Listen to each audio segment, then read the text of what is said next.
देखिए, आज देश के यशस्वी प्रधानमंत्री, हम सबके नेता माननीय नरेंद्र मोदी जी का जन्मदिन है। उनके जन्मदिन पर मैं सभी देशवासियों को बधाई देता हूं, शुभकामनाएं देता हूं। आज से सेवा पखवाड़ा हम लोग का शुरू हुआ है, 2 अक्टूबर तक चलेगा। माननीय प्रधानमंत्री जी का जन्मदिन, आज विश्वकर्मा पूजा भी है, भगवान विश्वकर्मा जी की जयंती है।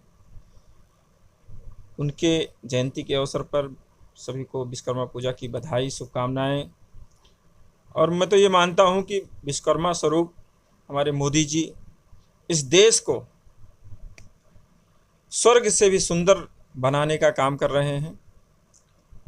और आज पूरा देश मोदी जी के कार्यों से, गरीब हो अमीर हो, वो सबको साथ लेकर चलने का काम कर रहे हैं।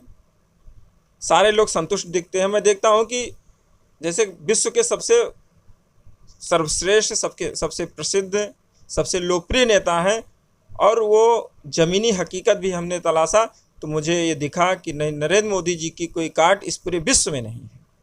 तो मैं ऐसे नेता को पुनः बधाई देता हूँ, शुभकामनाएं देता हूँ। बिहार का बहुत बड़ा कमान लिया गया है। चुनाव प्रबंधन की जिम्मेदारी, महिलाओं को एकत्रित करने की जिम्मेदारी क्या करनी चाहिए?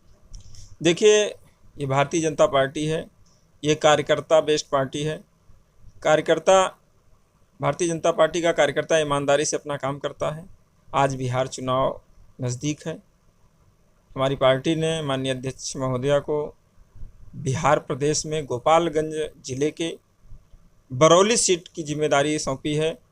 महिलाओं से वार्तालाप करने की, महिलाओं में एक जागरूकता फैलाने की केंद्र सरकार, राज्य सरकार जो काम कर रही है, और जो मौके का वहाँ का प्रवेश है, उस पे माननीय अध्यक्ष महोदया घर घर जा रही हैं, लोग इकट्ठा हो रहे हैं, उनसे बात कर रही हैं, चर्चा कर रही हैं।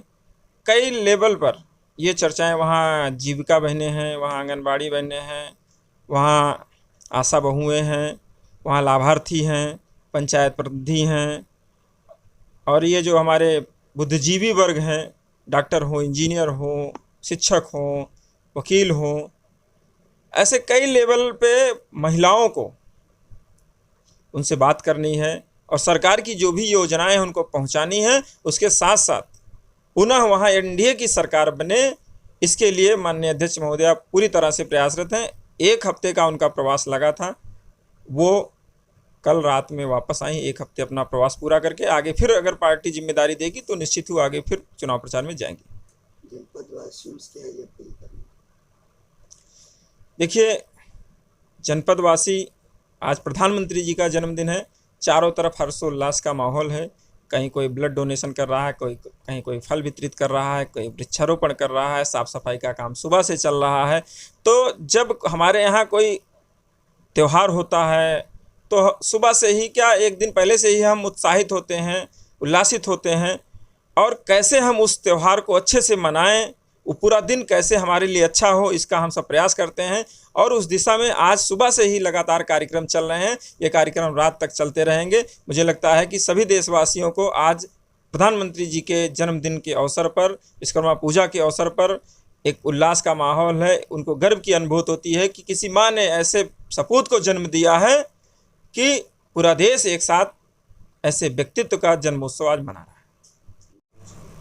देखिए, मोदी जी को नहीं गाली दी गई, पूरे देश को गाली दी गई। मोदी जी की माँ को गाली दी गई, और मोदी जी ऐसे नहीं हुए हैं, वो देश के प्रधानमंत्री हैं। पूरे देश की जनता जनार्दन ने, देश की माताओं बहनों ने अपने कीमती एक एक वोट देकर उन्हें वहाँ पहुँचाने का काम किया गया है। तो ये पूरे महिला वर्ग को गाली है, हमारी माताओं बहनों को गाली है, सबको गाली है, मोदी जी की माँ को गाली नहीं। क्योंकि वो तो 105 वर्ष व्यतीत करके, और वो उनका स्वर्गवास भी हो चुका है, वो पितृ देवताओं के यहाँ जा चुकी हैं। लेकिन अब कौन है? अब हमारी वो माताएं बहनें हैं जिनको ये सीधी गाली दी जा रही है। और इसका जवाब आप देखिएगा आने वाले चुनाव में, हमारी जो माताएं बहनें हैं गिन गिन कर उनसे हिसाब लेंगी, और ऐसा उनको चाटा पड़ेगा कि उनको जीवन भर याद रहेगा कि दोबारा वो किसी माँ बहन को गाली तो नहीं देंगे।